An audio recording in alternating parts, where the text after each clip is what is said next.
রাজ্যের রাজনৈতিক পালাবদলের পর এবার পাত্রসাহেরে প্রকাশ্যে ফেটে পড়ল মানুষের ক্ষোভ। পাত্রসাহের ব্লক অফিস চত্বরে গ্রাম পঞ্চায়েত সমিতির সদস্য তথা তৃণমূল কংগ্রেসের বিষ্ণুপুর সাংগঠনিক জেলা সভাপতি এবং ওন্দা বিধানসভার পরাজিত প্রার্থী সুব্রত দত্তের স্ত্রী পূরবী দত্ত মল্লিককে ঘিরে বিক্ষোভ দেখান এলাকার মহিলা ও পুরুষরা। বিক্ষোভ চলাকালীন চোর চোর সভাপতির বউটা, বালি চোরের বউটা ইত্যাদি স্লোগানে উত্তাল হয়ে ওঠে গোটা এলাকা। গ্রামবাসীদের অভিযোগ 100 দিনের কাজ, আবাস যোজনা সহ একাধিক সরকারি প্রকল্পে দুর্নীতি হয়েছে। সেই অভিযোগে তারা ক্ষোভ উগড়ে দেন। একই সঙ্গে সুব্রত দত্ত ওরফে গোপের বিরুদ্ধে অবৈধ বালি কারবারের অভিযোগও তুলেন স্থানীয়রা। পরিস্থিতি উত্তপ্ত হয়ে উঠলে খবর পেয়ে ঘটনাস্থলে পৌঁছায় পুলিশ। পরে পুলিশ হস্তক্ষেপ করে পরিস্থিতি নিয়ন্ত্রণে আনে। এই ঘটনার ভিডিও ইতিমধ্যেই সোশ্যাল মিডিয়ায় ভাইরাল হয়েছে। পাশাপাশি গ্রামবাসীরা সুব্রত দত্ত ও পূরবী দত্ত মল্লিকের বিরুদ্ধে দুর্নীতির নিরপেক্ষ তদন্তের দাবিও তুলেছেন।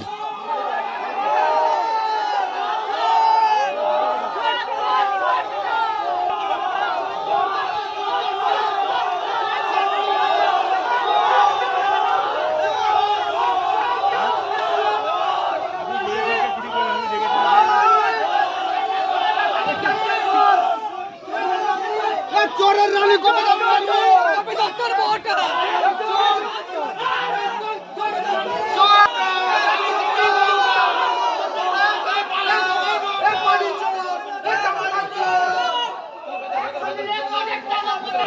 পূরবী দত্তর জবাব দাও। সভাপতির বউটা বালি চোরের বউটা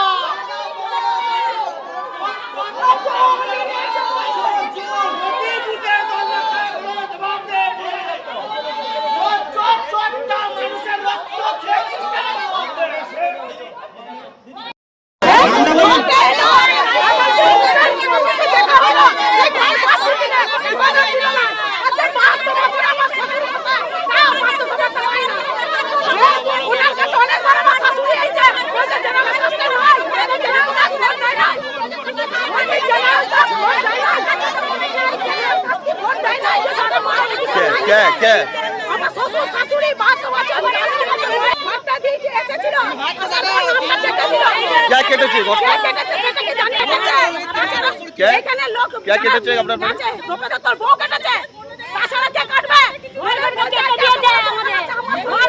হাতে কি হলো হাতে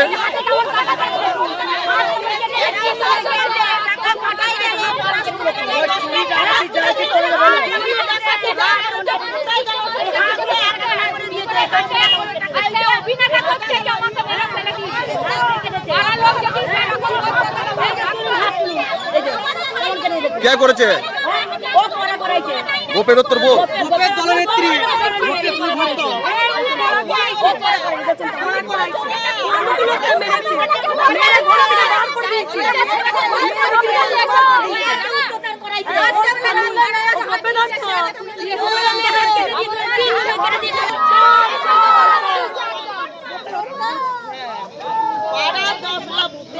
যে 10 লাখ করে টাকা এলো কোনো কাজ হয়নি।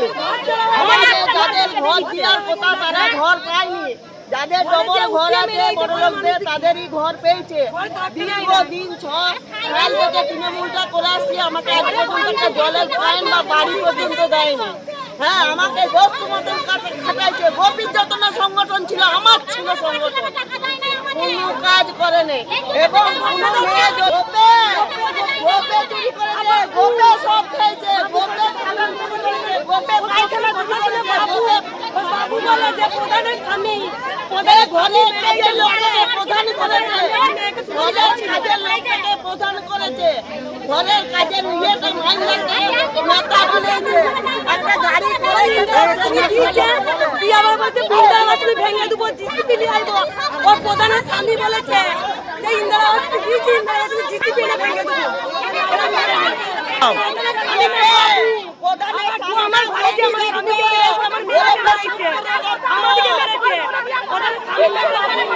আমার মেয়ে জামাই সংসারটা হতে দেয় না। আমার মেয়েকে